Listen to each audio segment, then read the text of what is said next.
Welcome. I'm Alice Alicia Jones, and this is another one of my Living Consciously videos.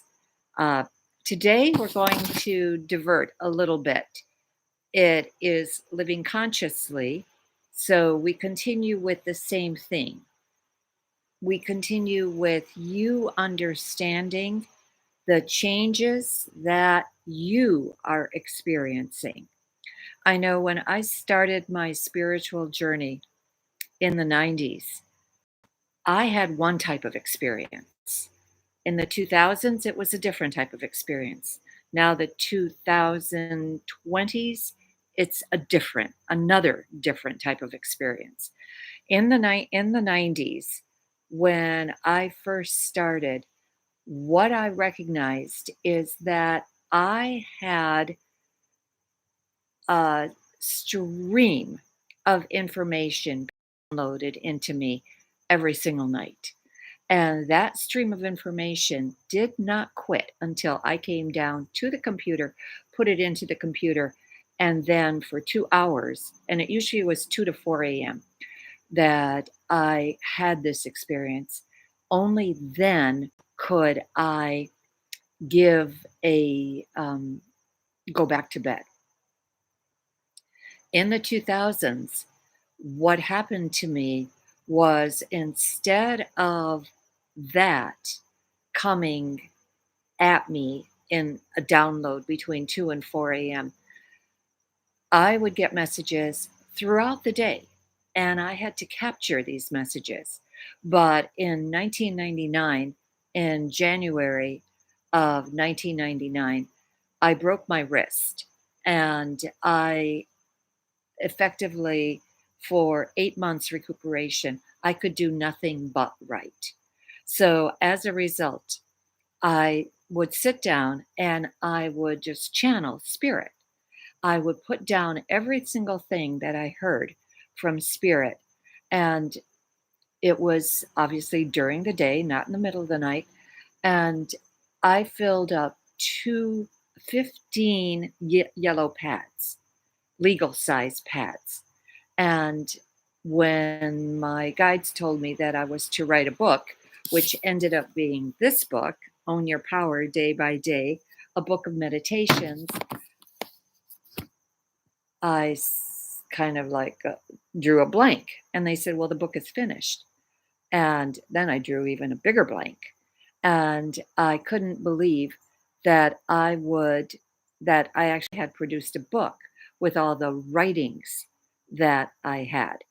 But it was within those channeled writings that 7 themes ultimately showed up for me. And I recognized that everything that I had written, all the writings fit into one of 7 categories. And so effectively, I was then able to take every day's channeling and then put it somewhere. And then what I did was take a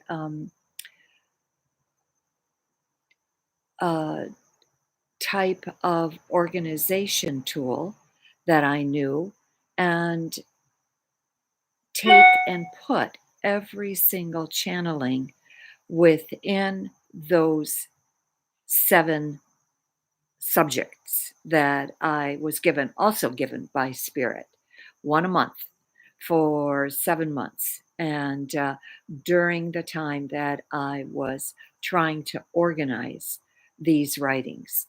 So, again, totally different experience, but completely guided by my guides. The other thing, too, that in the 2000s, what happened to me was that I had crystal clear visualizations and was given a visualization on my about what it was that I was dealing with when I was trying to heal a client. It was like a movie screen opened up in my mind's eye, and I was just giving unbelievably important information.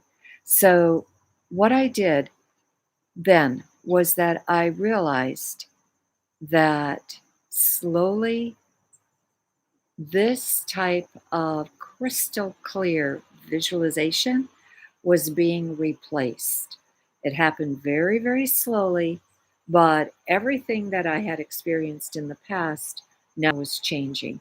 And what was happening to me was that it was changing into a knowing. And that knowing became the next focus of my life. Just getting a download from spirit, getting impressions in my mind, getting thought forms that appeared in my mind, and knowing that I had a that I was now able to bring my words to into book form, but it was going to be deeper. It every single thing that every single page that I had written, I now had to edit. And so I had to go deeper into what every sentence meant. And I would continue to construct sentences to the point where the sentences became alive. And each day's meditation ended up being a new type of meditation, a new subject, but yet falling under the category of where it felt.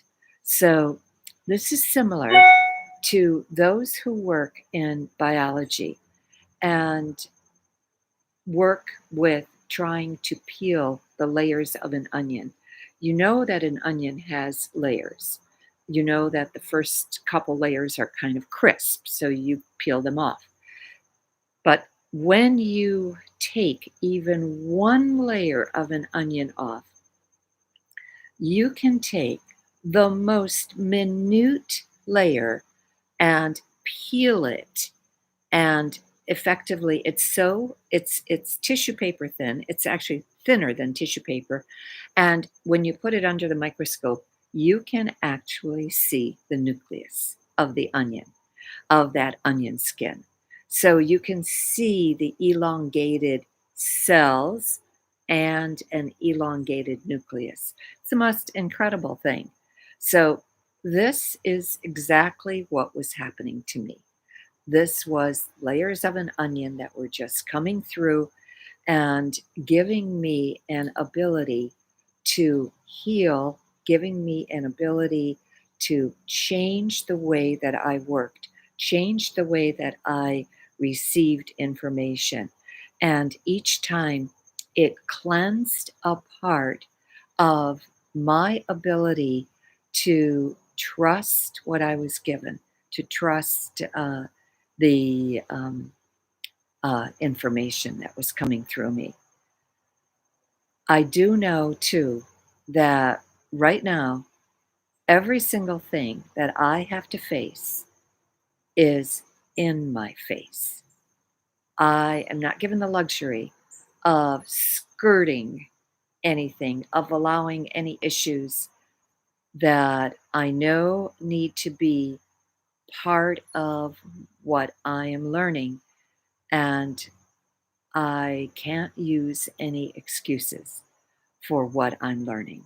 So I have to go in depth to my understanding, and I also have to go in depth to my uh, to the issues.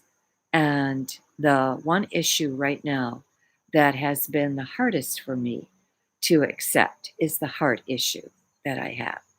And the AFib am, that I have, that my heart beats to an irregular rhythm, was actually diagnosed 7 years ago. I thought it was 4 years ago. It was seven. So effectively, I now know too that I just kind of continue to live my life, took my pills, took the metoprolol that they had put me on, and felt that, okay, well, now I've got a pill for this, and I'm just going to go ahead and survive without having to do anything.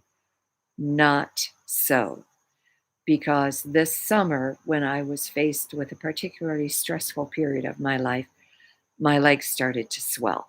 And everybody around me who knew anything about what swollen legs mean was horrified, except me, because I didn't know what they meant. And effectively, I just kind of presumed that this wasn't a good sign. Well, the fortunately, the new person who had come into my life, Renee Jones, not only was she a nurse, but she also teaches nursing, and she has a PhD in nursing, and her husband's a doctor. So the thing that Renata told my sister Krisha, because I was at her house when this happened, as well as in New York when this happened, she told my sister Chris to make sure that Krisha impressed on me how critical it was for me to go to see a doctor. And so, what happened with me is after I set up all the doctor's appointments and did all the testing that they told me to do, I was told that I had to go on pill number two. And this is a Pradaxa. This is a blood thinner. And because they said with the irregular heartbeat for as long as I've had it, my susceptibility to having a stroke was just so great. And I now know that there's no way that I want to, that I could ignore what was happening to me. So I absolutely had to do something about it. And w- in in going through the tests and taking the next step, which in the doctors recommended was a cardioversion, which is basically a paddle that electrically shocks the heart. I It was set up for that. Didn't work. So I was told that, okay, I have to consider taking two more pills. I have a huge aversion to pills, to medication. I agreed to the second one, and now I'm faced with the possibility of two more. So I realized that drastic changes have to be made in my life. And the drastic changes came from nutrition. For the first time in my life, I decided that beside the irregular heartbeat, they also had discovered that I have plaque building up in my arteries. And that was extremely scary. So they wanted me on a cholesterol pill. And they wanted me on something else to do with the irregular heartbeat to kind of regulate it. Um, I listened to that and I agreed to set up an appointment. Fortunately, the appointment is November 9th, and the appointment is going to be, we'll discuss what else I have to do next. And so, in at the last appointment, just before and just after the cardioversion, I asked two cardiologists, one who met with me first, and then the one who actually did the cardioversion, did the shocking of the heart. I asked them about nutrition. Neither of them had anything to say. Neither of them recommended anything. So I had to go into the internet and do my own research and decided that I had to go on a vegan diet. But I had to go a little bit further than the vegan diet recommended because I could use no salt and no oil because of my heart condition, which meant no avocados and using vegetable broth only for uh, in place of an oil. So that did not make me happy, but I've experimented now with two recipes of vegetarian chili and a Portuguese stew that had a base. They both have a base of beans and tomatoes, but they also have uh, the vegetarian chili had about five other vegetables, and the Portuguese stew, besides the beans, had sweet potatoes, which were absolutely delicious. And they both start with garlic and onions. And so I have had a huge reconstruction of what it's going to take to bring myself back to health. If I can't promise that I'll be a vegan forever, but I do know that for right now, this is something that I will have to do in order to bring health back to my heart. My feeling is, and my sense is, and my knowing is that if my diet caused the buildup of plaque in my heart, then my diet will clear it out. And I, because I know that the little bit that I know about cholesterol is that your body produces the amount that you need. It's from the diet that you get extra parts of it. So, anyway, I am going to end now. Unfortunately, my Facebook Live wouldn't come on, so I'm going to have to do that uh, over in a in another time, and instead, I will see you again next week, Friday, and I'm closer to my 15 minutes, which has been my goal. Thank you.